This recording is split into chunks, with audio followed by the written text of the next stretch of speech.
Hello and welcome to Trade Finance Talks. I'm Mark Abrams, Director at Trade Finance Global. Welcome back to the fourth penultimate episode of TFG and Standard Chartered's podcast series, Future of Trade.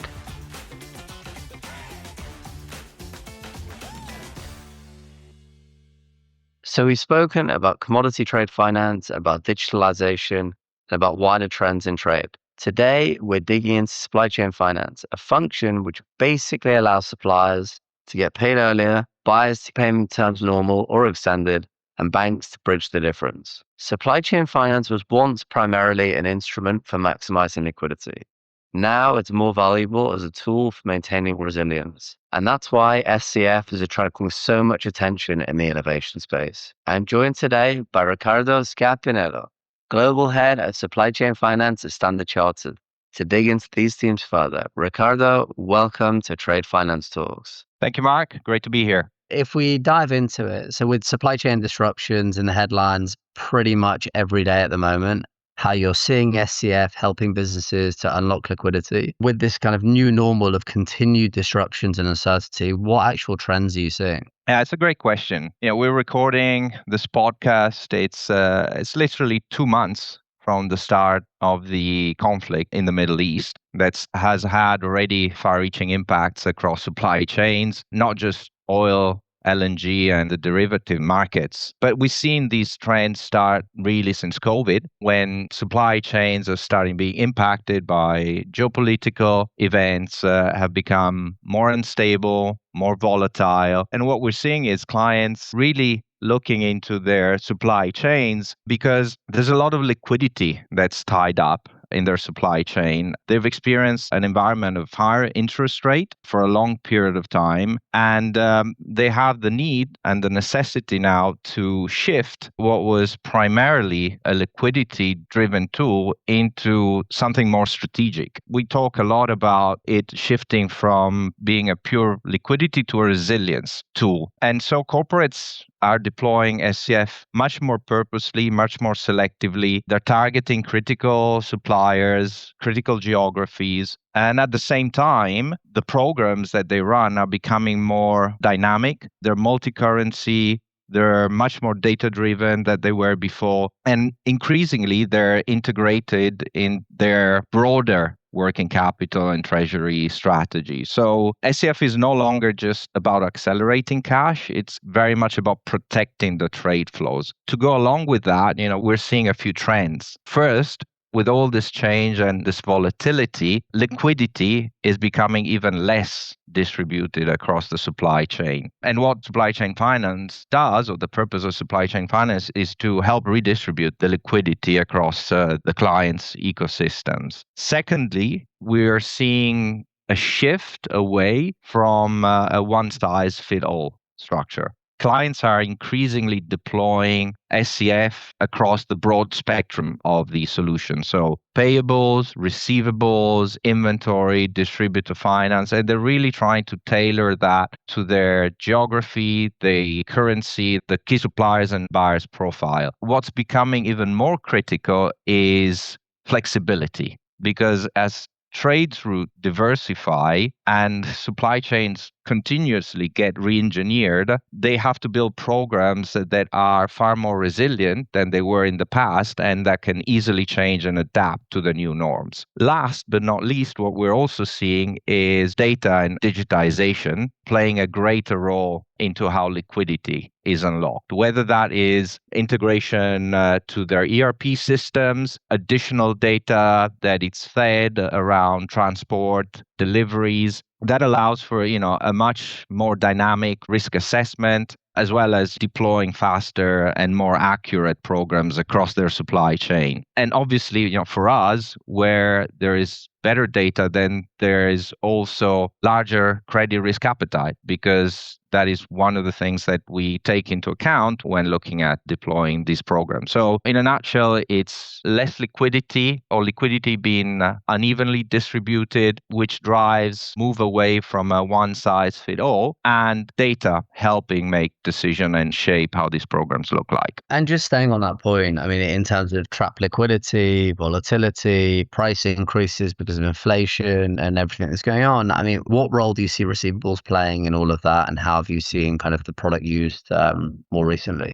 I think we see receivables playing a greater role, but it's still complementary to the other solutions. So the other solutions haven't gone away. They've evolved, and together with receivables and inventory and distributor finance, we see clients increasingly making use of more than a single solution at the same time. Receivable has grown faster than payables. Our market data shows that large receivable has grown in the last year at a pace that it's 3 to 4 times that of payables. Just like the other solutions, it serves the purpose of solving a need. It's not so much what the product does, but what the client need drives. We have examples of this with clients reshoring or nearshoring or moving their invoicing domestically into some markets where they previously did not have a presence. And therefore, that drives the need to offer extended terms to those clients and those buyers and change the way that they invoice. There's new tax rules, there's new regulations that they need to abide. And that's where a receivable program comes in to support their cash cycle and their buyers' ability to turn product into cash. And if we talk more generally about working capital across various jurisdictions, I guess what innovations are you really seeing at the moment in terms of the changes from more kind of standard vanilla payables, receivables, and what you're actually seeing in the market? I think in general, we're seeing a number of innovations, some of which I mentioned earlier. One is, real-time data being exchanged between clients and banks. The second one, we've seen an emergence of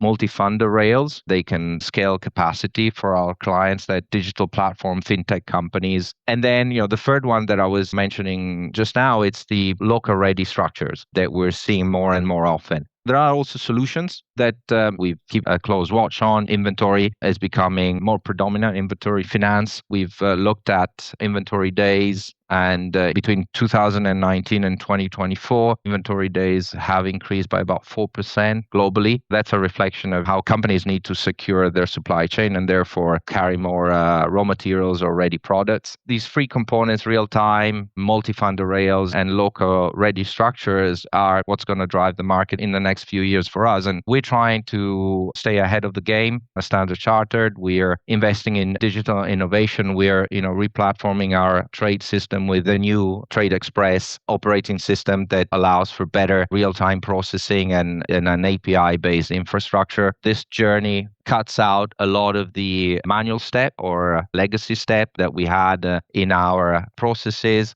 What does this look like in practice? Just give you an example, our invoice finance journeys have moved from 14 steps to less than 4, and we are now able to process 90% straight through processing in less than 2 minutes. It's a multi-year project that we're rolling out globally. And at the same time, we're opening up and we're collaborating in multi-bank funding programs where there's a fintech platform that's hosting the data and then transmitting the data. And so we're enabling that integration with a front-end platform, while at the same time being very conscious of the local requirements and the regulatory environment where different variants of supply chain finance are developing. We recently launched our Islamic supplier finance variant. We're working with some clients to launch that in the Middle East. That's really what we're seeing, a move to more specialized, more customized, and more agile, modular supply chain finance environment that allows companies, treasurer, supply chain finance professionals to leverage on different capabilities and have it almost always turned on as a utility, or being able to turn it on and off as a utility as and when needed. Interesting. When we talk about, I guess you're touching on the more efficient structures that you've developed in terms of removing those steps for the invoice finance journey. The liquidity constrained markets we're seeing at the moment, I mean, what are the benefits? What are the negatives of actually using receivables purchase? The benefits are clearly those of unlocking the liquidity, allowing buyers to benefit from longer payment terms that can match the cash cycle of the buyer, as well as for the corporate, de-risk their balance sheet and be able to manage risk in a highly volatile environment. When we look at these programs, we have strong eligibility rules. We look at verified trade data and have risk controls in place that allow us to manage these programs in what are some pretty challenging markets in certain cases. And so it's very important for us to have that level of visibility. We are also bringing AI to bear in our trade flows, particularly when it comes to transaction screening and sanction screening. We're developing the use of AI. And throughout the bank, really, we're trying to make better use of data to ensure that we can deliver the best possible outcome for our clients in the shortest possible time, while at the same time keeping our risk profile where it needs to be. And if we kind of look at what the market as a whole and the impact that these kind of changes are having, how, in terms of the move from traditional supply chain finance, how is this kind of shift towards value financing actually changing the market? It's changing it fundamentally because, as I said earlier, the shift is from being liquidity focused or cost focused to resilience focus. And so the global reach, the structure, the data that's being provided through any of these supply chain finance programs sometimes matter as much as the liquidity itself. Obviously, cost remains a very important component, and clients always benchmark us on cost. But being able to develop a solution that is tailored to their needs, that provides for what they require, is equally important. It's not just money over money. This requirement to provide value financing is really raising the bar for supply chain finance because it allows clients to secure their trade supplies, allows them to secure their sales, allows them to have product ready on time to produce or to deliver. And we increasingly see clients looking for partners that can connect their flows across regions, currencies, and different ecosystems. And we think that's where Standard Chartered is uniquely positioned. We have a deep footprint across Asia, Africa, and Middle East. And when we also have strong links to Europe and US. And those corridors are some of the more dynamic ones, with a lot of the supply chain moving into Southeast Asia, and some of the trade flows going through the Middle East, despite the current disruption. That is still a corridor where we see a lot of value, and as well as Africa, some of the places in North Africa where we have unique presence as a global bank. These really are some of the shifts that we're seeing in terms of value financing. Value financing is enabling trade where it actually happens and not going or following balance sheet ratios only, but also really allowing the trade to flow and the money to flow where it needs to. Hey, enjoying the episode? Tap follow for more. Done? Let's get back to it. That's interesting. I mean, what other shifts are we seeing in relation to value financing? What we're seeing is corporates using SCF to reach deeper into their network, especially when there is an environment that is fast growing and where the liquidity or the market is constrained. Whether that is multi-tiering financing that goes deeper into their supply chain to tier 2, 3, or 4 suppliers, or extending the financing to longer term, more complex projects via receivable purchase, which we've seen a lot of recently. We're really seeing boundaries being pushed around some of these solutions. There is emergence of new structures to cater for this. We at Standard Chartered, for example, have partnered with platforms in China to provide deep tier financing to suppliers. We've also facilitated solutions for clients with multi-year payment schedules on the receivable side. So we're seeing these solutions changing and really adapting to the nature of the underlying trade. Mentioning earlier, we've launched our Islamic supplier finance in the Middle East, and we're seeing some really good early adoption of that. So as the industry continues to shift from cost of a program, cost of cash, to what is the real value of the flow, we think that the winner and the companies that will do better are those that know how to combine different solutions, real-time data, work in a multi-funder ecosystem, and have modular programs that can unlock for every participant in the supply chain. Ultimately, the goal is for supply chain finance to become invisible, embedded directly into the trade. Once it is powered by data, hopefully we'll reach that stage where there won't be a need to choose. It will be there available to use as and when required.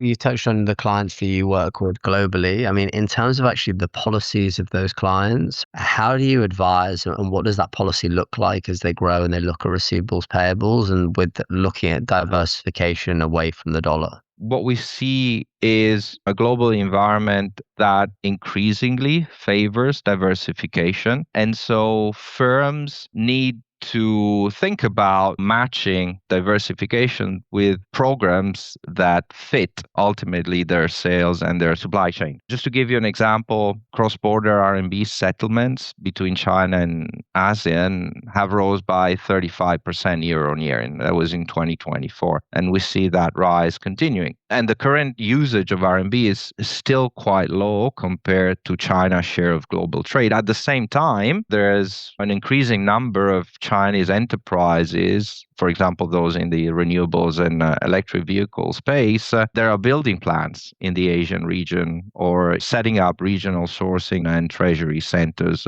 offshore. This naturally drives the demand for RMB denominated transaction, which in exchange risk and ultimately moves away from a reliance on the US dollar where Chinese companies are the counterparties. Rather than hard code the US dollar into their sales, into their procurement contracts, companies, we see company reassessing where the cash is generated or where the cash is spent, and then they align the invoice and the funding and the settlement closer to the real trade flow. And so that's how we advise companies. We try and understand where the risks are and minimize those risks through our financing solution, whether that's embedding dynamic FX management or matching the currency of financing or finding other edges for their funding requirements that meet that need. In what ways does Standard Chartered differentiate itself when it comes to managing a regionally diverse supply chain? We are, I think, uniquely positioned in terms of the markets where suppliers are located, as well as buyers in some of those corridors. And our multi-currency capability is quite unique. And so we're trying to match that for our clients. Sometimes the drive is client-led. Sometimes clients are, as I was saying earlier, localizing invoicing in certain areas. We've seen that happening in Southeast Asia or Middle East with some large tech companies that we work with. And those drive a number of objectives for the corporate. It's providing better predictability for the clients or, investing locally to develop also some manufacturing capabilities. And we're there to follow them and advise them in terms of what are the requirements to develop such kind of solutions like receivable purchase. We are first bank in Saudi Arabia to launch a receivable purchase transaction with a bank held policy. So we're the first in the market to do that. And, we have capabilities in very unique markets where not everybody can execute a supply chain finance program at the level required by our multinational clients. And we're there to support them and advise them as and when needed. And if we stay on that, this is very interesting, especially with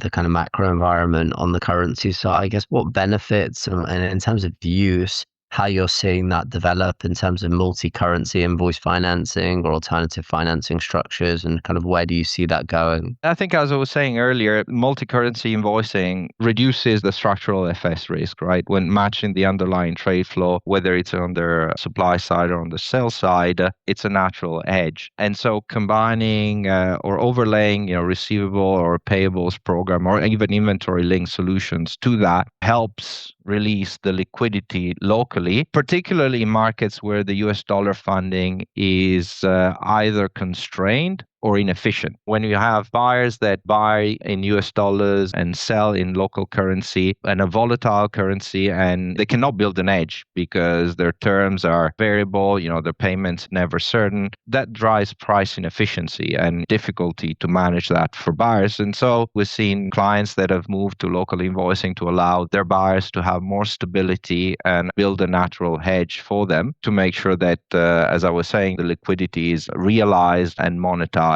locally and not just tied to a US dollar benchmark. And I guess if we look to the future now and we look at actually the next generation of working capital strategies and tech that's coming in, and actually as the world goes from just in time or just in case, how do you see kind of dynamic SCF models actually developing and shaping the future in terms of what we're looking at from a structure and a finance perspective? I think the evolution, it's going to be from funding everything equally, the one size fit all that I mentioned earlier, to be more dynamic and being able to prioritize in real time the critical levers to secure the supply chain, whether that's on the supply side, the inventory, or the client side. Obviously, the enabler of that is data. We see an ever increasing role for data. What all of our clients lament is the lack of interoperability of that data. And so, their priority is actually getting the data in so that they can then extract the information out in a manner that can be used and it is actionable. We recently published our Future of Trade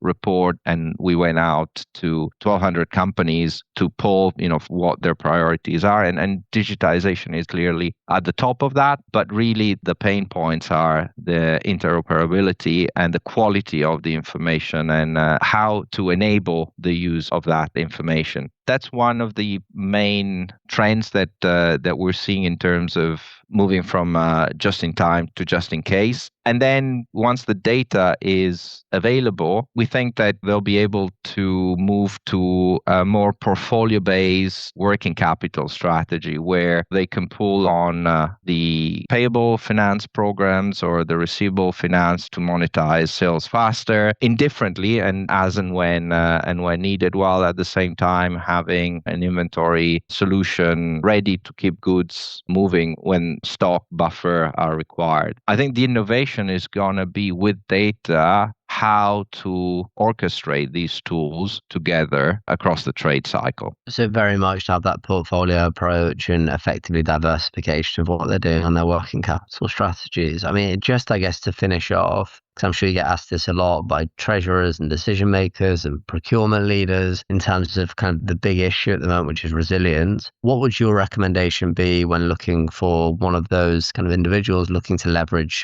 supply chain finance? And structurally, kind of what would you say to them? First, start with the why. Why are you doing it? And be clear about the outcome you want. The resilience, is it releasing capital, is supporting certain markets or, improving certain terms, allowing your buyers to stock more, being able to stock more yourself and produce as and when needed. So be clear about the purpose. That's the first point. And then build around that. Treat it as an ecosystem program, not just a procurement initiative, which means aligning procurement, treasury, finance, sales, and business early on, and make sure that the program is designed in a way that meets the why you're doing it. And then invest in execution. Don't rush. Make sure that it's tested, that the APIs are clear, and the end result meets what the original purpose of the design was. And then these programs constantly evolve. And as we said, they move dynamically. So it's important to have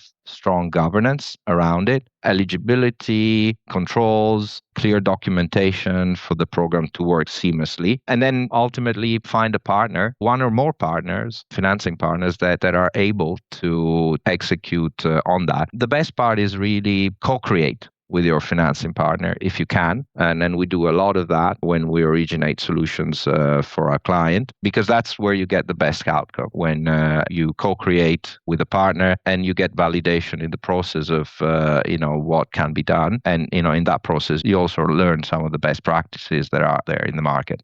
That's great. Thank you very much for joining us today, and hopefully catch up with you soon. Really appreciate it. Thanks, Mark.